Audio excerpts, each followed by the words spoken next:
Reading with your kids. Hola, ni hao, konnichiwa, assalamu alaikum, shalom, jambo, bienvenidos. Hi, my name is Jedley, and this is the Reading with Your Kids podcast. We're coming to you from the beautiful neighborhood of Reeville in the southwest corner of Boston, Massachusetts. Our guest today is Lois Letchford. She is a literacy problem solver. She is also the author of an amazing book called Reversed, a memoir. Please welcome to the show, coming to us from the great city of Troy in New York, Lois Letchford. Lois, how are you? I'm very well, thank you, Jed. I'm delighted to be here. I'm delighted to have you. I think the way we met is somehow we were connected on Twitter, and I saw that you called yourself, or LinkedIn, and I saw that you called yourself a literacy problem solver. And being the host of the Reading with Your Kids podcast, that immediately caught my attention. And so I guess a great place to start is to find out, what is a literacy problem solver? When children go to school, generally, most learn to read by whatever you put in front of them. Mm-hmm. Children come to me at ages from 8 onwards, and they have failed in school. And then, you know, they've often been through another program as well, through other sorts of interventions. And I go and ask, what else is going wrong? What else do I have to do to teach this child to read? So it's not simply a matter of the child has to learn to decoding, but I'm asking all the time, what else is going wrong? How do I connect with this child? And how do the two match together? And that's when I solve the problem rather than go in with a standardized program. You know, as you're describing that, I really love that. And I think, you know, part of me is saying, why don't we take this approach with every kid? We have to. Yeah. We have to. If we're going to teach children to read, we have to, because, you know, with all this stuff about the science of reading, yes, it's very important. We know we have to do A, B, C, D, E, F, and G. My connection is, how do I connect that to the child? Because if I don't include the child in my teaching, I've lost them. Wow, that's a really profound statement. If I don't include the child in my teaching, my wife's been a teacher for 33 years. She's a special needs teacher, and she is every single kid. That's who she focuses on. But I guess if you need to have a statement like that, then it's not the main focus of every teacher. Particularly when it comes to reading intervention, mm-hmm. we are more interested in providing a program and saying the child has to go through these steps, rather than saying, how is the child going to connect with these steps? One of the problems we have with intervention is we forget the fundamental idea of teaching and reading and learning. And that is two things, actually. One is we can't teach a child anything. We can only help them discover it within themselves. That's the first. And the second is we must always be creating active readers. And if we aren't creating an active reader, a child who's involved in teaching or learning reading and involved in the words we put in front of them, we've lost that child. Tell us what you mean by active reader. An active reader is someone who can read the passage and then not only read the words, understand what they're saying, make connections to it, and then put the right intonation into whatever's being read or said. How was it that you discovered this? Did you sit down and say, when I grow up, I want to be a literacy problem solver? Never. Oh, it's a very long journey. My son failed school when he was 6 years old, and it was traumatic. He went to school every day. He wet his pants. He bit his fingernails. And the teacher shouted at him. And he had no hope. Then we go through the regular statement. We test the child. And the testing says, well, he can read 10 words after 1 year in school. He's got no spatial awareness. He withdraws in the classroom. And above all, your son has a low IQ, Mrs. Letchford. I had the opportunity to work with Nicholas for 6 months, and my husband is a professor. So we had study leave, and we had study leave in England for 6 months. And during that time, I started with a standardized series of books, and I failed. And Nicholas failed, and he couldn't do anything. He had no memory for words. He had no memory for letters, no memory for sounds, nothing. Couldn't do a thing. And my mother-in-law was with me, and she said, Lois, make learning fun. And that's what I did. I knew Nicholas could do two things. I knew he could rhyme words, and I knew he could see patterns. And with that, I started to write very simple poems. And writing the poems transformed our learning from horrific to really fun. Mm. And the poetry started to take on a life of its own. And every day I had a poem for him, and he just loved them, and he would laugh at them, and we played with all these words. And then I started to write about the word cook, look, and book, because I've got the double O sounds in them. And I actually wrote about Captain Cook, Captain James Cook, the last of the great explorers. And we are Australian. And I wrote this poem about Captain Cook had a notion there's a gap in the map in the great big ocean, and so on. And while we're doing this, Nicholas says to me, first up, can I see Captain Cook's original maps? And that said, this child doesn't have a low IQ. Mm-hmm. And then he said to me, who came before Captain Cook? And I said, oh, that's easy. That's Christopher Columbus. And he said, and who came before Columbus? And his question threw me. But I needed to see my son was asking questions way out of the normal. Mm-hmm. So I saw him not as a child with a low IQ. We returned back to Australia. I meet the lady who had done the testing, and I said, Nicholas has asked these amazing questions. And she said to me, he's the worst child I've seen in 20 years of teaching. Oh, my God. That's how I became a literacy specialist. Well, it's happy that you didn't have a reaction that I might have had, or you would have ended up in prison. So much that you said there. The idea that a 6-year-old can fail, that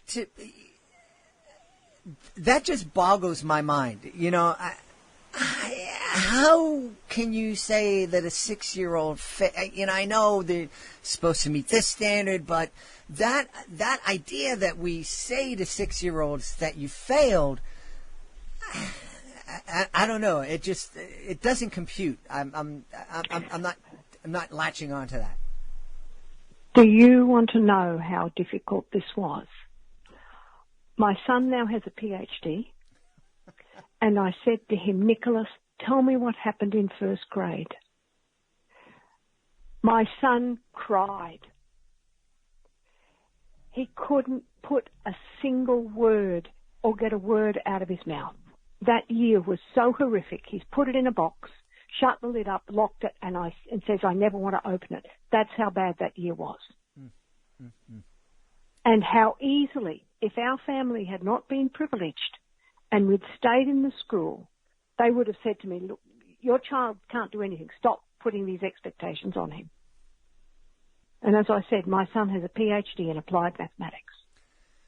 Boy, you just said something that I think is really, really important right now. We need to understand that we're not all in the same circumstances. One of the things, and I've said it here on the show, one of the things that the pandemic really has pointed out to me that the entire world is experiencing this pandemic where, most of the world has been put into lockdown. We all may be going through the same storm, but we are not all in the same boat. We, my wife and I are very blessed. Our kids are grown. we're able to work. We're able to work from home. There's so many things that we're blessed with that we have the privilege of. There's so many other families that don't have it, and that doesn't just relate to this time. As you said, you and your husband were educated. You were able to take the time off to sit down and spend that one-on-one time with your kids. One of the things that we've discovered that when schools were closed here in the United States and the kids were sent home, and they were sent home to learn with their just drafted homeschooling parent, well, there was a wide range of abilities. Some parents are able to do their work at home and spend time with their kids, and they have a college education experience. And there are other families who were still going out and working 2 or 3 essential jobs and weren't able to sit down and educate their kids. So, yes. So I didn't. Or lost their job, and then you worry about how you're going to put food on the table. Yeah. So I think that's, I know I went off on a tangent there, but no, you didn't. You didn't go off on it. You're absolutely right. That's what drives me is my son learned to read through privilege, and that is not right.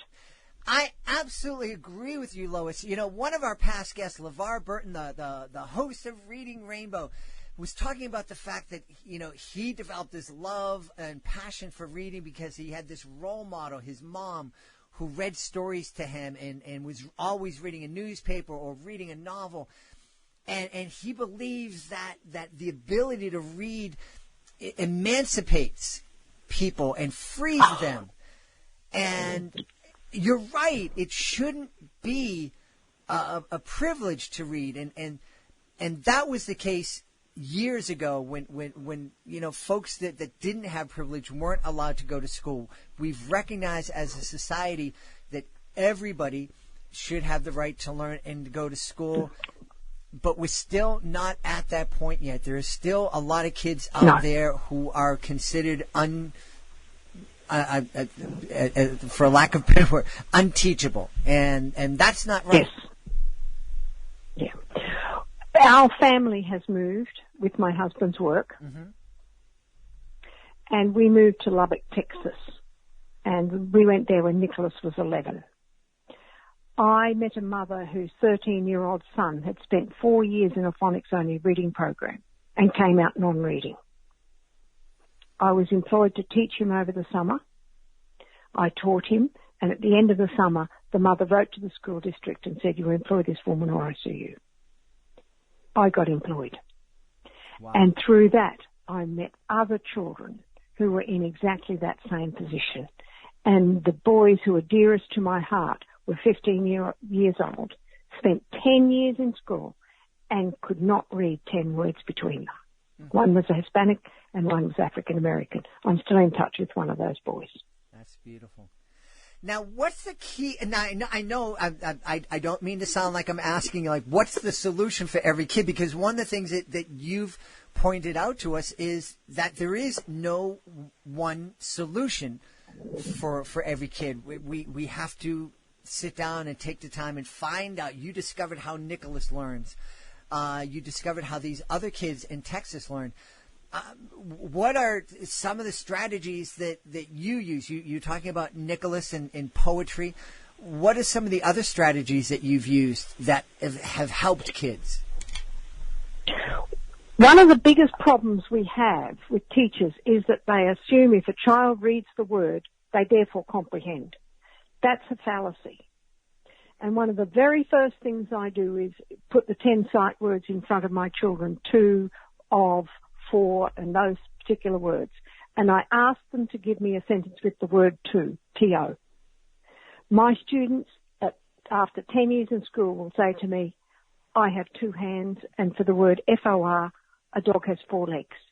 A child who has that comprehension for that those words, who have been in school for so long, will not learn to read because they have failed at the fundamental understanding of the connection between oral language and written language. Mm-hmm. When we say to, it doesn't matter how it's written. When we write it, it does. children do not understand that words have multiple meanings. Simple. That's one. And that's constant throughout the words. That's the first. Words, very simple words like pronouns, he, she, they, them. We expect children to read it and comprehend it. I use a book called Dear Zoo by Rod Campbell. I wrote to the zoo to send me a pet, and the next page is, they sent me a lion. He was too fierce. He was too this. The word he is represented 36 times out of 100 words. Every time you come to the word he, it has a different reference. Are we teaching children this is what we have to do when we read? Are we creating thinking readers, or are we just creating satisfied that children can read the words? A fascinating question. Do teachers have the time to ask that question? Well, it should be modelled from first grade onwards. When you're reading a book, you should go to the pronouns and model it. Your skilled readers will get it instantly. Those who are unskilled or who are slower will really have to think about it. But it's more that teachers don't even know that this could be a problem. And they just roll on, if I understand it, therefore the children understand it. Yeah. And that's, the problem is that teachers don't have this knowledge to even know to model it. And then as you go up the scale, as you go up to the 7th and 8th and 9th graders, one of the very first things I do with a passage is highlight the pronouns and say, well, who are they? And you'll find many of the children who are struggling, even at that age, still have not worked out that you have to, as the reader, make go for I've forgotten the word for it. What's the antecedent for the pronoun? What word's it referring to? Because it is so simple, we ignore how complex it is. And as sentences become more complex, the distance between the pronoun and its antecedent get further and further apart and requires more thinking on our part. This is really fascinating. And what percentage of kids do you think falls into that spot where they're not able to understand this concept? A lot of children who are still struggling will just be trying to read words and trying to create a picture. And so one of the insights I have is that I also grew up reading words without comprehension. So I clearly remember having to work out, the before and the after, or, this one and the latter. And you really have to think about it. So many children would be struggling with these concepts more than we realize. One of the things that I do when I'm doing my educational magic shows and talking to kids about reading is that I encourage them to read vividly, to visualize what it is that they're reading. And I do it for a couple of reasons. Number one, a very wise teacher, priest, suggested that to me when I was reading certain books, and boy, it made such a difference to kind of put myself into those stories, and it made the stories and the lessons really come alive. And I've also seen different studies that say the kids who read vividly and visualize, they have better comprehension. But I didn't understand the mechanics of why. Do you think that this is why that technique is so helpful for kids, because they're not able to, they kind of have a visual mind? Absolutely. And what I do is use reader's theatre. So I'll take a normal book and turn it into a reader's theatre, which helps the child eventually visualize. It's a stepping stone. And it's a concrete step to visualization and to putting yourself in the book yourself, which is what you would be doing as a reader to visualize it. I love that. Reader's theater. Talk a little bit more about that, please. What I do is take a script or a text and turn it into a play. So every person will have a role. They'll take on a character. That means they have to dress. They have to speak like that person. And then, if we don't like the line, we change it to our words, to what we would say, as opposed to what's in the text. And it personalizes the learning. And it's that stepping stone to become an independent reader, to visualize, which is what your skilled readers do. Boy, Lois, and I'm just going to go off on a tangent again. You just sparked a memory in me. I was many decades ago, I was in human services, and I was working at a detention center for young women. And one of the women heard that I was Catholic and that I was teaching Sunday school, and she said, I'd love to be confirmed, and, I can't because I'm here, and could you help me prepare? And I was, and she was having trouble memorizing the prayers that she was supposed to know. Yeah. And I said, well, let's stop memorizing. Let's put them in your words. And so she did. And I kind of, and then, we had more lessons, and I kind of forgot about that. And when it was time, we had a private audience with the bishop to see if she was prepared. And when he said, can you say the Our Father, she recited her Our Father. And it was very, it wasn't, flowery prose or anything like that. It was, words from a street kid who was in a detention center. And the bishop turned to me and said, I've never met someone who is more prepared and understands their prayer more than this young woman. And what I had no idea that I was doing Reader's Theater 40 years ago. And it's a stepping stone. It's not saying you have to do it this way. There are ways around the problems that we have to get to what we want eventually. Mm-hmm. It never stops. I mean, this really hit home to me when I was teaching my 15-year-old African-American boy, because I know they've had phonics, and I know it hasn't worked. So I do that, and I find ways around it. But my children lack, on top of that, text that they can be a part of.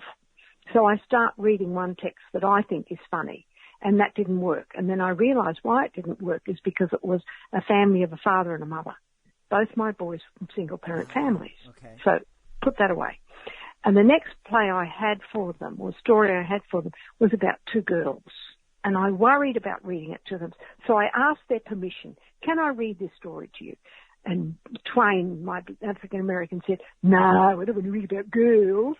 And I said, but it's really funny. It's really funny. And the other boy, Pedro, said, yeah, I'll listen. Oh, okay. So we listened, and at the end of it, they both roared with laughter. And I said, boys, but we can't ask you to be girls. But what if we turn the play, and I'll play the mother instead of a father, and we turn the girls into boys? Oh, yes, they said, this is fantastic. So we do that. And then after months of practice, Twain's getting really good at his part. And 3/4 of the way through the piece, he gets angry with me. And I'm stunned, Why is he upset? And then he said, we wouldn't say these words. And I said, Twain, it's been written by an Australian author. That's why they wrote. But we wouldn't say them. I said, Twain, we've changed the whole play around. What would you like to say? And the moment I said that, he comes back with, we would say, I'd be the captain of the football team, we'd be doing our plays, and then we'd do a worksheet for homework. And it came out, boom, boom, boom. And it's taken me a long time to realize why this was so important. And it's like he's holding every sentence up, inspecting it like a piece of clothing out of his wardrobe. This one's mine, this belongs to me, this is great, this is great. And then he came to these sentences that weren't his, and he was really upset. What's this doing here? And that was the play. I knew I had my student forever. Wow, that's beautiful. That's beautiful. Well, Lois, you and I, we've been speaking here for over 20 minutes, and we haven't even mentioned the fact that you've written a book called Reversed, a memoir. Tell us, we don't have a lot of time left, but tell us a little bit about this book and and what we can discover through reading it. Well, it's the story of my son and his failure in first grade. That's how it starts. Sending him to school and failing. And it's our journey of success, of highlights and the lows and the ups and downs, and what you do when the diagnostician says to you, well, you've got the worst child I've seen in 20 years of teaching. That's my story. And I look at my teaching, and after that, I went on to become a reading specialist, and I've read for hours and hours and hours in the university libraries to really back up my theories and understand what happens and what we have to do as teachers. So, and then I'd also talk about some of my students in Lubbock who had failed so many reading programs before they came to me. And my task of then, this is what we have to do to teach children to read, which is why I'm a literacy problem solver. Yeah. Is it fit? And I have to tell you, Lois, it still bothered me, even, when you're describing Reversed in Memoir, and you said that this was your story, and it's the story of my 6-year-old when he failed, first grade, and it grates on me because I don't think Nicholas failed. I think the school failed him. Oh, I tell that to every one of my students who's failed. The school failed you. Yeah. And I want to mention that because I think that's what we need to do. That's not what we need to get into our minds. Is that, there's the goal of the schools, the goal of schools should be to educate kids, to help kids develop a love of learning and help kids become critical thinkers so they can contribute to, so they can find happiness, so they can contribute to our society. And it's only when everybody's contributing and working together that our society is going to be at its best. And you may have found a school, a way of teaching that serves 80% of kids, but if it's not serving those other 20% of kids, then it's failing. And we need to understand that the school is failing the kids. And when we do that, because a 6-year-old can't change the way they think, it's up to us. It's like telling a person who is in a wheelchair and not able to walk to get up and walk. It's not. That's exactly right. Right. That's a perfect example. Yes. Yeah. Yeah. Well. Yeah. Well, what? Yes. No. Go right ahead. What the diagnostician's words did for me was made me keep all of Nicholas's records from second grade onwards, because I thought, you're wrong and he will do amazing things. Mm-hmm. I didn't know what he was going to do. And I didn't see the journey, and the journey has just been phenomenal. And he got his Ph.D. from Oxford University. Woo! That's not a shabby school either.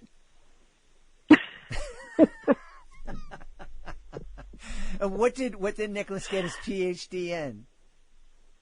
Applied mathematics, and he's currently mathematical modelling of COVID-19.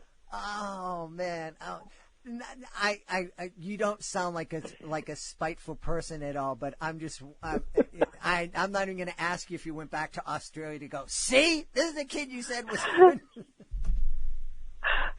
We've met with the deputy principal of Australia, and she was lovely. And after that horrible year, Nicholas had some fantastic teachers in elementary school, and he went back and saw them.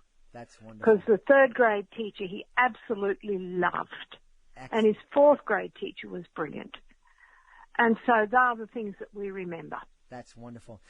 Well, I think this has been such a great conversation, because it reminds us of so much. It reminds us that it's our job as adults to find out the way our kids learn. We are, I've said it here on the show so many times that as parents, we are our kids' most important teacher. And we're also, and we're the head teacher. No matter where the kid is in his or her academic career, we're the head teacher. They may go to school. There may be a principal there. There may be a first grade teacher, second grade teacher, third grade. But it's up to us to go in there and advocate for our kids and to let those teachers know, those principals, those administrators know the way our kid learns, or to let them know that what they're doing isn't working, and it's up to them it's up to us to work together to find out how we can teach our kids. Yeah. So true. And your role model, of being that tenacious bulldog of a mom who just went in there and said, "Nah, I'm not listening to. I ain't listening to that. I don't want to hear that. That's not my kid." And just went out and advocated and did everything you could for your kid. That's a beautiful, beautiful story. Thank you. Yes, and Nicholas's story, he blew me away with what he could do. Yeah. And the Oxford thing was just an enormous bonus. Yeah. And just think if he is the one that discovers the cure for COVID-19, that would be amazing. No, it's mathematical modeling of it. So he's looking at the data. His is all mathematics. Yeah, well, in his looking at the data could discover something. I don't know. I'm just winging it here. Well, let me stop. Let me stop winging it and ask you where people can go to find out more about you and to find out more about Reversed, a memoir. My website is loisletchford.com. So if you put my name in, it'll come up. And there's a very nice book trailer of when Nicholas graduated with his Ph.D. from Oxford. So that's quite fun to see, and it moves people to tears. Yeah. And, there's a few of them, and even to show children what's possible. There's one of Nicholas talking. So, yes, put in Lois Letchford. I'm on Twitter. I'm on Facebook, in LinkedIn. Send me an email. I'd love to hear from you. We've had a really, really fun and eye-opening time speaking to the author of Reversed, a memoir, Lois Letchford. Lois, thanks so much for being on the show. Thank you, Jed. Thank you very much. Please be sure to join us for the next edition of the Reading with Your Kids podcast. Our guest will be Tuti Sule. We hope that you'll be joining us. It's going to be a lot of fun. Hey, we want to thank the folks who made today's show so very wonderful. Of course, we want to thank our guest, Lois Letchford. What an amazing story, and what a great example for all of us parents to remind us that we are our children's most important teachers. We're also our children's most important advocates, and we want to thank Lois for being here. I also want to thank my incredible team, starting with my amazing producer, Fatima Khan. I want to thank my awesome author ambassador, Peggy Cotto. I want to thank my beautiful wife for all of the support she gives me. I want to thank Augie the doggy for having my back down here in the studio, providing security and company. But most of all, I want to thank you. Thank you so much for taking the time to join us today. Thank you so much for taking the time to be a fantastic teacher for your child, an advocate for your child, a best buddy for your child. And thank you so much for taking the time to make the world a better place by reading with your kids. I'll be looking for you in the next edition of the Reading with Your Kids podcast.